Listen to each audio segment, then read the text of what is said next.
hablar de la viruela del mono y para esto saludamos a Lionel Tesler de Fundación Soberanía Sanitaria.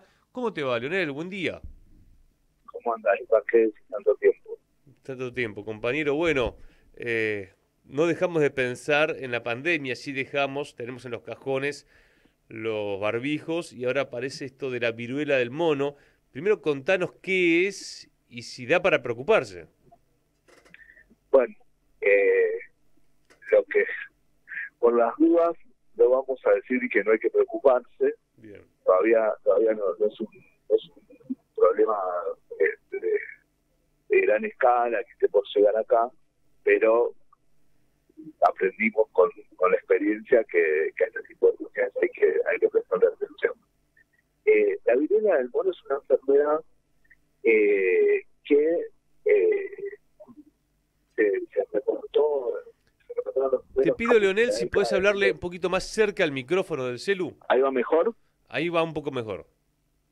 Claro. La viruela del mono es una enfermedad que los primeros casos se reportaron en la década de 1970 en el continente africano, Sí. que inicialmente se pensó que solamente se transmitía por vía sexual, pero que después se vio que había otras formas de transmitirla. La mayor parte de las veces por el contacto directo de la piel de una persona que no está infectada con las lesiones de una persona que está enferma. Las lesiones son unos granos especialmente feos que aparecen, digo feos porque son granos que tienen contenido de pus, muy llamativa los granos que aparecen, y esos granos contienen el virus, y cuando hay contacto de la piel de una persona que no esté infectada con esos granos, sabemos que se contagia. En 2022, cuando todavía estábamos atravesando la pandemia, hubo una primera alarma global de la Organización Mundial de la Salud, porque de vuelta en el continente africano habían aumentado mucho los casos. Si bien hay casos todos los años, de un año para el otro habían aumentado un 70% los casos. En ese momento se encontró que además de esa transmisión entre una persona que ya está claramente enferma y otra que no está infectada, se podría transmitir una persona que está infectada pero que todavía no tiene síntomas a otras personas. Y ese mecanismo de transmisión todavía no está claro. En 2022 dijimos que había aumentado un 70% los casos en el continente africano con respecto al año anterior. Este año, en lo que va de 2024, ya aumentó con respecto a 2023, solamente en la República Democrática del Congo, un 160% de los casos de viruela del mono. Entonces, da para preocuparse mucho más. Y lo que se vio también es que la cepa del virus que produce la viruela del mono, que en este momento se está diciendo Mpox, pero Pox quiere decir viruela y M viene de monkey, así que es como una forma más elegante de decirle a la viruela del mono. También se dice viruela símica porque es de los simios. Se vio que esta nueva variante es más letal que las variantes anteriores, que en otras, que en brotes anteriores. Bien. ¿Hola? Sí, te estamos escuchando. Bueno. Se ve que es más letal, pero aún siendo más letal que variantes anteriores, la letalidad es muy baja. Calculemos que de 99.000 casos más o menos, hay por ahora 500 muertes en lo que va del año. Cuando en meses anteriores teníamos cada 100.000 casos menos de 200 muertes. Pero aun cuando sea baja la letalidad, sabemos que tiene cierto riesgo, especialmente en gente que tiene comprometido el sistema inmune. En gente que por algún motivo su sistema inmune, sus defensas, no funcionan demasiado bien. Por la experiencia que tenemos de la pandemia, sabemos que aun cuando una enfermedad sea de muy baja letalidad, si hay millones de casos, esa letalidad baja se traduce en un número muy alto de muertes igual. Así que también por eso hay que prestarle atención. Y una diferencia que tenemos con respecto a 2022 es que cuando empezó el brote último en África, había mucho menos movimiento entre países del que hay hoy, que prácticamente tenemos un tránsito normal parecido al de la prepandemia. Ahí todavía estábamos en todo el mundo, y especialmente en Argentina, teníamos todavía algunas restricciones para movernos de un país a otro. ¿Y hay casos en la Argentina, Lionel, ya confirmados? Sí, pero hasta ahora no hay casos que se hayan dado de contagio local. Hay algunos casos sueltos en diferentes partes del mundo, sí, que si no entran en contacto con otras personas, no hace falta que sea especialmente preocupante por la posibilidad de que exista. A ver, es gente que estuvo en África, que estuvo por el Congo, digamos. Exactamente. Claro. Exactamente. Y lo que sí es importante es entender qué quiere decir cuando la Organización Mundial de la Salud emite una alarma mundial, ¿no?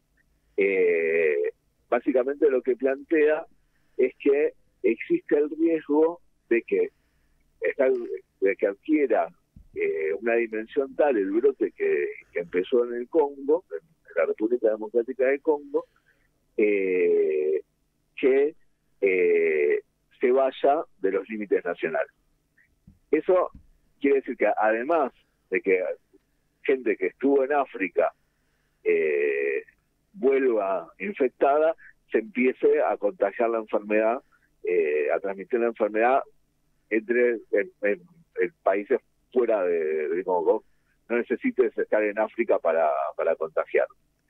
Eso hace que los países, los diferentes estados que forman parte de la Organización Mundial de la Salud, puedan necesitar en algún momento coordinar acciones para impedir que se expanda la transmisión.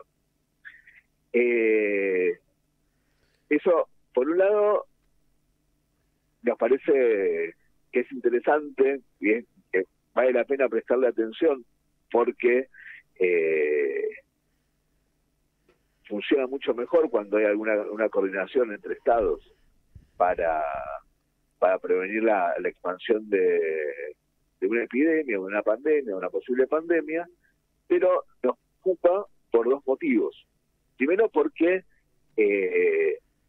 en general la Organización Mundial de la Salud, cuando fue la pandemia de coronavirus, COVID-19,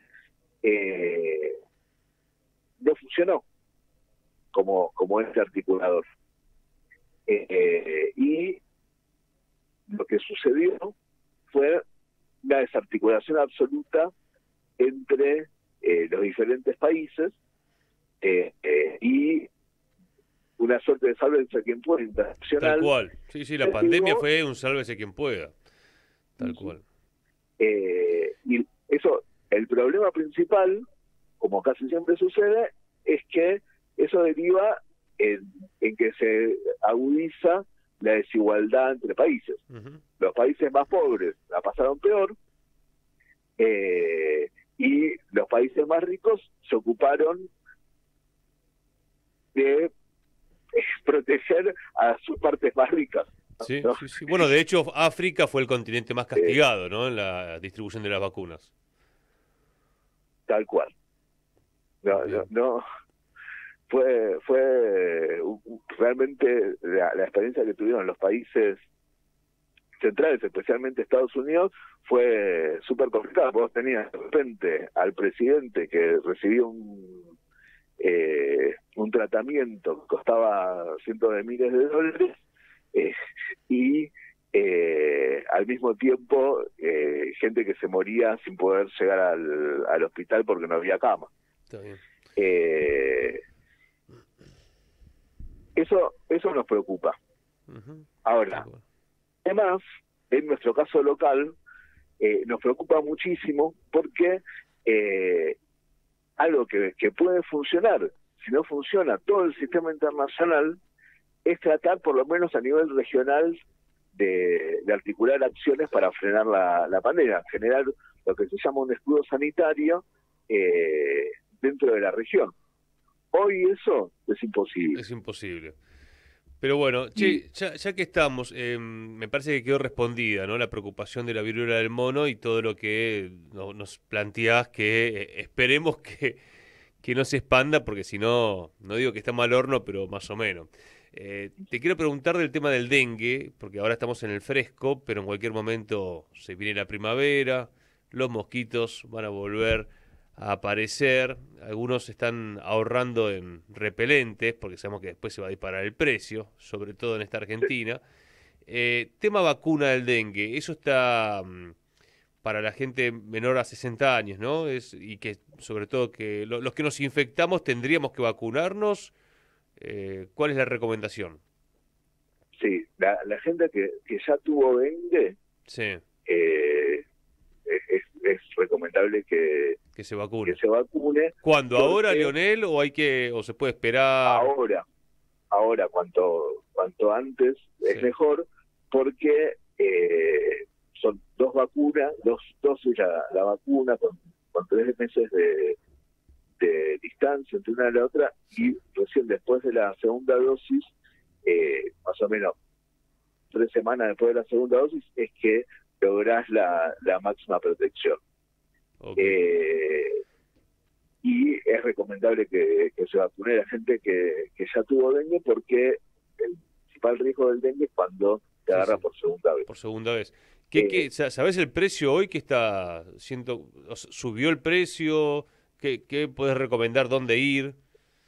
Pues todo privado eso, no hay nada público. Es todo privado. Todo privado. Sé que está por encima de los 100.000 pesos, pero no te puedo dar un número preciso actualizado. Complejo, ¿eh? Bueno, compañero, te agradecemos. Esto es como cuando uno no le gusta ir al doctor, ¿no?